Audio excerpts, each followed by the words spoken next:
Perkenalkan, kami dari UNJ Jurusan Pendidikan Musik Angkatan 2019 mau mengganggu waktu ini sebentar untuk keperluan kuliah mata kuliah penelitian kualitatif. Saya mau Fransina dan di sini ada Rizka dan juga ini Nova, Nova. Rizka, tidak.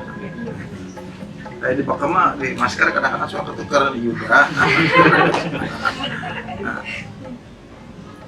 Bapak dibuka nggak nih? Nggak apa-apa di gini kan? Susah ngapa? Steril lah. Mungkin kita pertama mau kenalan dulu nih sama Bapak. Ya, baik. Terima kasih atas kehadirannya. Ketemu Pak Ade dan udah bawa oleh-oleh ya. Ya, Pak Ade Suarsa ya, nama Pak Ade Suarsa, pimpinan dari Sanggar Edas. Ya, kelahiran asli Bogor 10 September tahun 1973, masih muda ya, masih ABG. Lalu Pak Ade di Sanggar, alamatnya di Wangun, RT 2 RW 4, Kelurahan Sedang Sari, Kecamatan Bogor Timur, Kota Bogor. Lalu Pak Ade juga di sini ngebina anak-anak, dan ya Sanggar Pak Ade melahirkan beberapa karya seni ya, diantaranya ada Langir Badung, ada Rodok Bogor, ada Wayang Hikit, Wayang Kaleng, Tunggul Kawung, Awi Rangga, Bubuk Kologor, dan sekitarnya. Dan ada ya yang cukup fenomenal yaitu Langir Badung. Kenapa disebut fenomenal? Ya karena yang masih konsisten, yang masih dikenal dan sudah mempunyai hak ciptanya. Sementara itu perkenalan dari Pak Ade. Iya. Di sini kita udah punya beberapa restoran KKN. Mungkin dari saya dulu ya. Boleh. Apa sih yang latar belakangi untuk membuat alat musik Langir Badung? Ya, latar belakangnya Pak Ade kan kreator ya. Kalau kreator itu dituntut untuk selalu berinovasi ya. Dan latar belakang Pak Ade seni tradisional. Dari pedalangan, dari karawitan. Nah, Pak Ade melihat embrionya tetap dari situ, dari tradisional. Tapi Pak Ade harus melahirkan. Mencoba untuk menginovasi seni tradisional menjadi sebuah warna baru, gitu kan. Jadi itu dasarnya kenapa Pak Ade selalu melahirkan karya itu kan. Karena kalau kesenian tradisional hanya stuck di situ saja, sementara habitatnya terus regenerasi gitu, ya mungkin bakal ditinggal oleh penikmatnya karena sudah berlalu ya untuk anak-anak sekarang gitu. Jadi Pak Ade ingin melahirkan karya-karya baru. Kenapa Langir Badung lahir? Langir Badung pertama, Pak Ade di sini ada pengrajin yang mengakomodir pemberdayaan masyarakat kan. Sanggarnya Sanggar Edas itu awalnya itu sebagai sanggar pemberdayaan masyarakat yang mengakomodir masyarakat dari berbagai kalangan, dari mulai ya masyarakat sekitar terutama ya, ada yang dulu metuat, ada yang dari supir angkot, ada yang tukang bangunan, ada yang tukang bambu gitu. Nah, ada tukang bambu. Ada yang melihat yang mudah dieksplor itu adalah bambu. Ya, pertama bambu itu kan mudah dicari ya, terus murah juga kalau kita beli. Kalau gagal juga kan tinggal ganti. Terus dan melimpah banyak. Jadi akhirnya bambu yang menjadi medianya. Nah setelah apa nih, mau bikin apa nih gitu kan, Bapak melihat dan inspirasi dari ya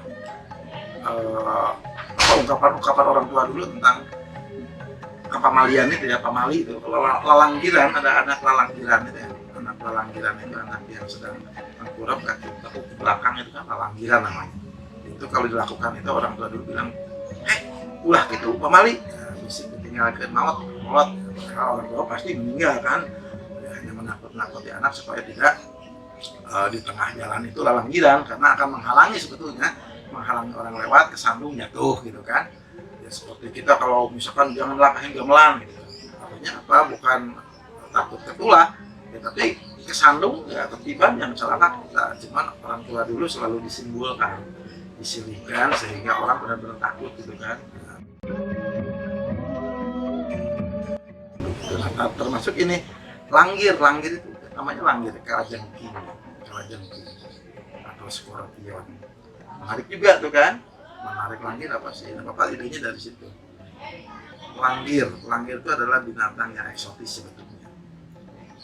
Tidak hanya menakutkan tapi eksotis lah gitu. Coba kalian lihat binatang mana yang se-eksotis langgir. Bapak lihat kayaknya binatang yang paling eksotis itu langgir.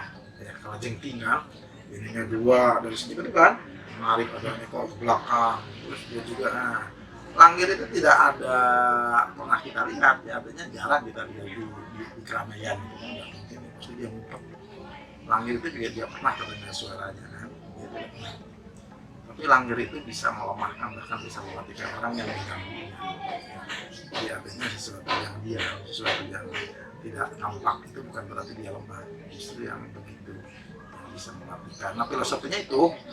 Terus langgir badong ya, Bapak sebetulnya langgir badong kita buat itu kayaknya menarik ya untuk dibuat sebuah kesenian.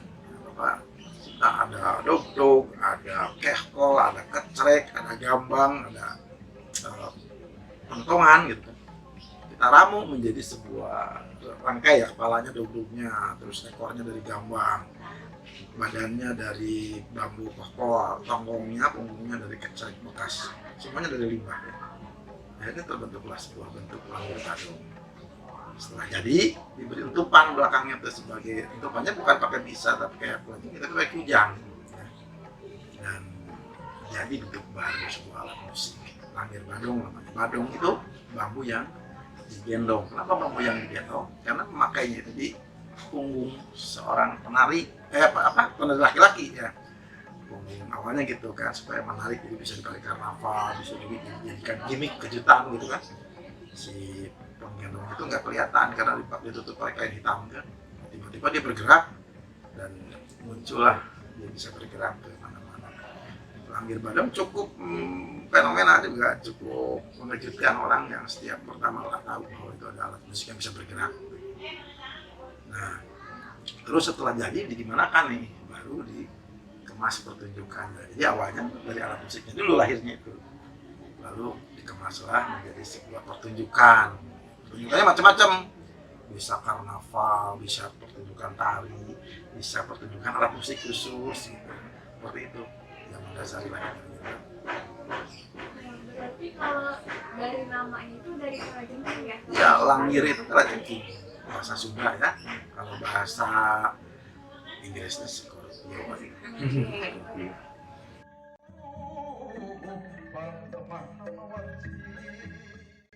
Kira-kira apa sih kesulitannya yang dialami selama membuat alat musik langgir badong itu? Sebetulnya kalau seniman sudah terinspirasi atau idenya, moodnya ada, idenya turun, nggak ada yang sulit sebetulnya.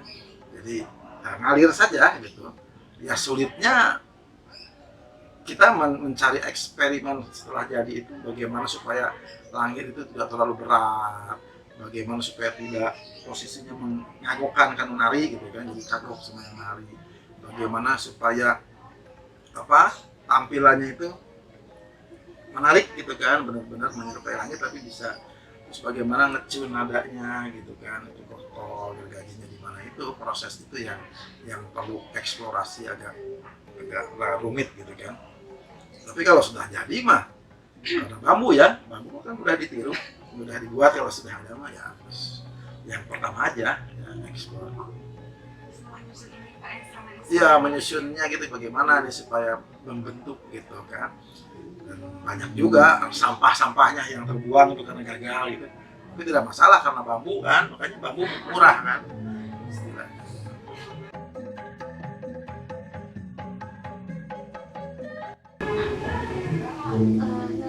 Sebelum lahir Langit Badung itu sebelumnya kita kepikiran nggak sih untuk menciptakan alat musik gitu?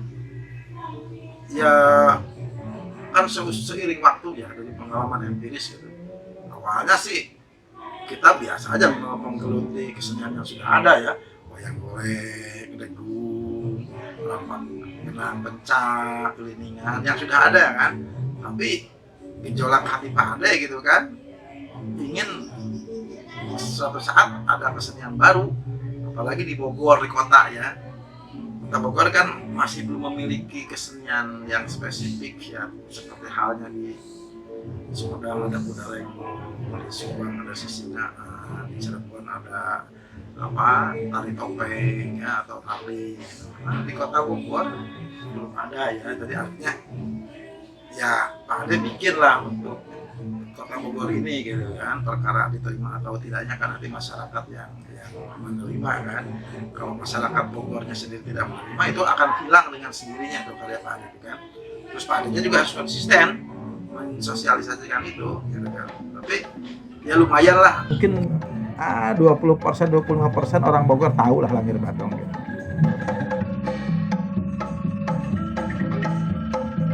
Terus Pak, saya mau nanya apakah Langit Badung ini dapat mengikuti perkembangan zaman, apalagi yang sudah modern ini? Iya, makanya lahir Langit Badung itu untuk mengikuti perkembangan zaman ya. Pertama, orang itu sebelum mendengarkan suaranya, mereka akan tertarik dengan tampilannya gitu kan, anak-anak muda. Makanya dalam iringan gerakan musiknya, terus gerakan tarinya gitu, itu energik ya, dinamis lah gitu, sehingga anak-anak muda anak-anak generasi sekarang yang tadinya menganggap bahwa kesenian tradisional itu monoton gitu. Nah, dengan lahirnya Langit Badung itu, dari mulai anak SD, SMP, SMA, mahasiswa umum gitu, mereka mencoba dan lebih tertarik dengan kemasan kesenian yang lebih energik gitu kan. Terus kalau menurut Bapak, apakah Langit Badung ini dapat dipelajari oleh semua kalangan, Pak? Semua kalangan, kecuali mungkin anak, ya tergantung. Misalkan kalau udah anak TK pun sebetulnya bisa tinggal dikecilkan saja ukuran Langit Badungnya. Anak SD agak sedikit besar gitu Bapak. Kalau anak SD sampai SMP sampai SMA, mahasiswa udah mencoba ya, udah pernah main gitu. Tapi kalau anak-anak TK belum pernah mencoba, karena kita harus membuat replikanya yang lebih kecil supaya tidak berat. Kecuali karena digandong ya, kecuali kalau musik dia ditempatkan dalam standar gitu, pasif gitu kan, Langit Badungnya itu bisa. Berarti beda-beda ukuran ya? Beda-beda ukuran, sampai ukuran segede gini untuk souvenir bisa dibuat.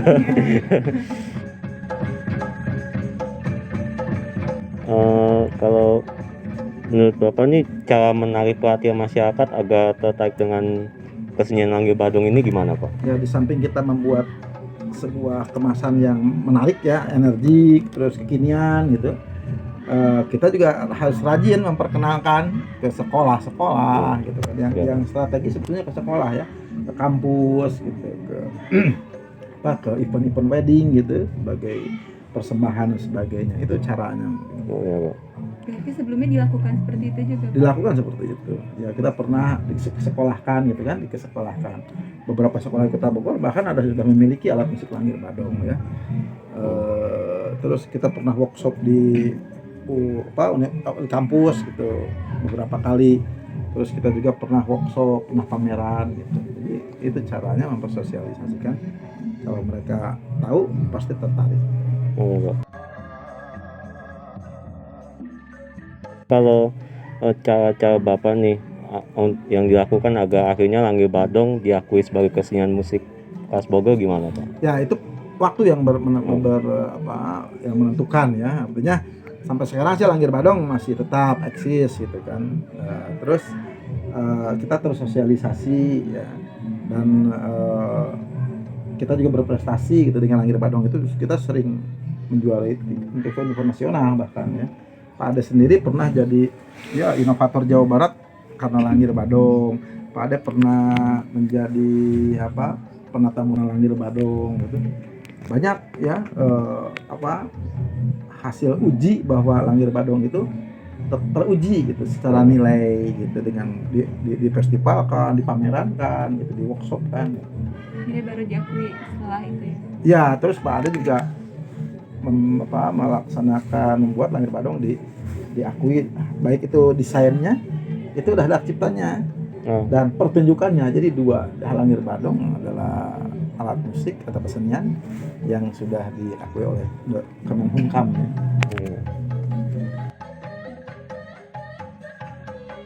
Kalau menurut Pak Ade sendiri, manfaat dari memainkan Langir Badong ini kira-kira apa aja, Pak? Ya, manfaat yang utama ya selain hiburan ya, edukasi juga, pendidikan juga. Setelah kita tahu filosofinya juga kan ada pendidikan di sana, edukasi di sana.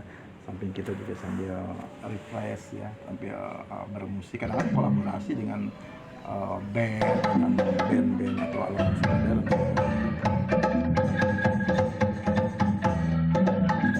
Kalau dari Langir Badong sendiri udah pernah keluar Indonesia belum, Pak? Nah, kalau keluar Indonesia belum, tapi kalau alatnya pernah dijadikan souvenir dibawa orang Amerika gitu kan. Kira-kira ada rencana ya, Pak, untuk dikenalkan ke masyarakat di luar Indonesia? Bukan rencana, hayalan, harapan. Kalau rencana belum. Kalau rencana semoga saja. Semoga ya, amin. Kalau misalkan kira-kira ke depannya ada rencana untuk menciptakan sebuah kesenian tradisi lagi seperti Langir Badong? Mau buat lagi gitu, Pak? Perasaan Bapak selalu gelisah ya ketika Bapak tidak menghasilkan karya gitu. Jadi mungkin karena sudah terbiasa. Biasanya kalau lagi tidak pandemi gini ya, produktif gitu, setahun sekali lah minimal lahir karya baru. Tapi ketika pandemi pun Bapak melahirkan beberapa karya, baik itu lagu, alat musik ya, tarian. Bapak melahirkan juga, ya tetaplah ada walaupun tidak seproduktif karena banyak hambatannya, banyak kendalanya kan. Di samping kita harus prokes, terus kita juga tidak bisa keluar gitu seleluasa ketika normal gitu kan. Ya selalu harus Bapak pasti akan melahirkan karya-karya baru. Bagaimana sih, Pak, perjalanan Pak Ade dari kecil gitu kira-kira sampai sekarang bisa jadi tokoh tradisi? Iya, karena Bapak dari kecil, dari kandungan ya, dari konon katanya usia 8 bulan lebih itu masih diajak manggung oleh ibu Pak. Manggungnya manggung wayang ya. Manggung wayang. Jadi usia 8 bulan di kandungan tuh Pak Ade masih di panggung, dalam perut udah masih diajak manggung sama ibu Pak Ade kan sinden ya, Bapak Dalang. Dulu itu Pak Ade itu bapaknya Dalang terkenal lah, jadi laku 30 hari itu penuh gitu setiap hari, setiap malam. Makanya Pak Ade dari kecil sudah teraliri gen kesenian yang kuat gitu. Lahir ke dunia pun semuanya lingkungannya kesenian ya. Sampai Bapak melanjutkan ke sekolah menengah Karawitan jurusan Padalangan ya, SMA-nya ya di Bandung. 4 tahun, lalu ke ASTI 3 tahun, lalu ke SDSI jadi S1 gitu kan. Balik lagi ke Bogor ya, melanjutkan sanggar yang dibangun oleh orang tua ya.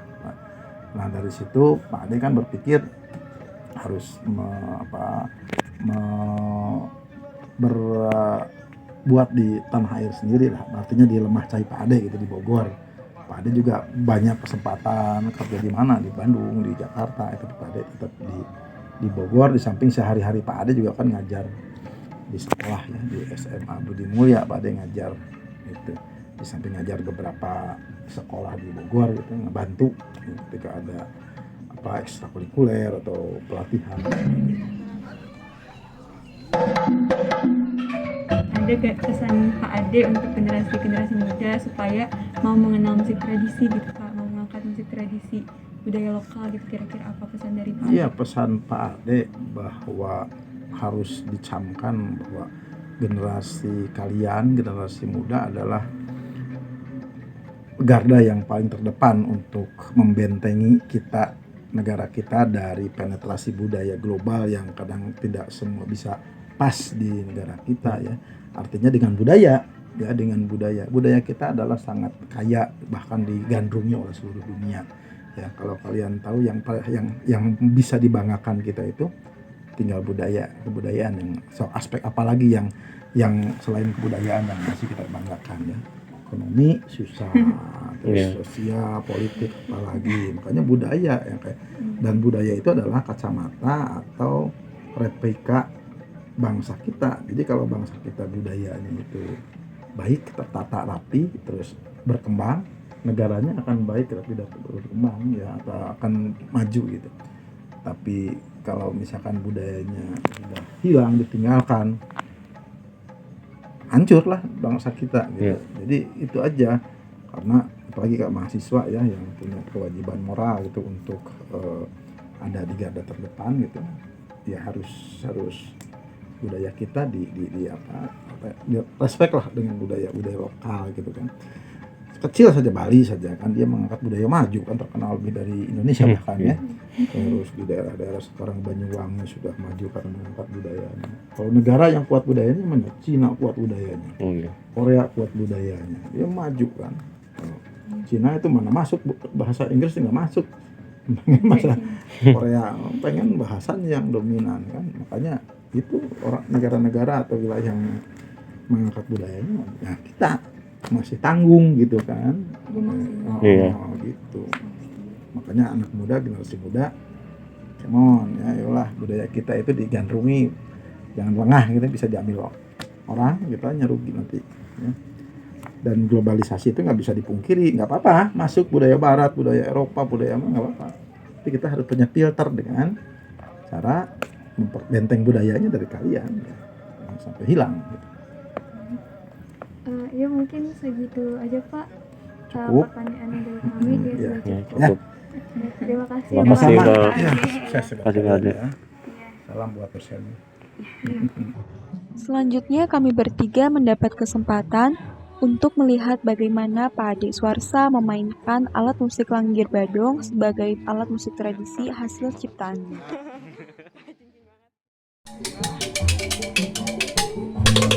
Ada beberapa suara ya. Ini juga bunyi ya. Cuma harus pakai gambang. Ini gambang, ini tunjang depannya. Ini pokok, ini katungnya, ini gergaji, ini dog-dognya.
Thank you.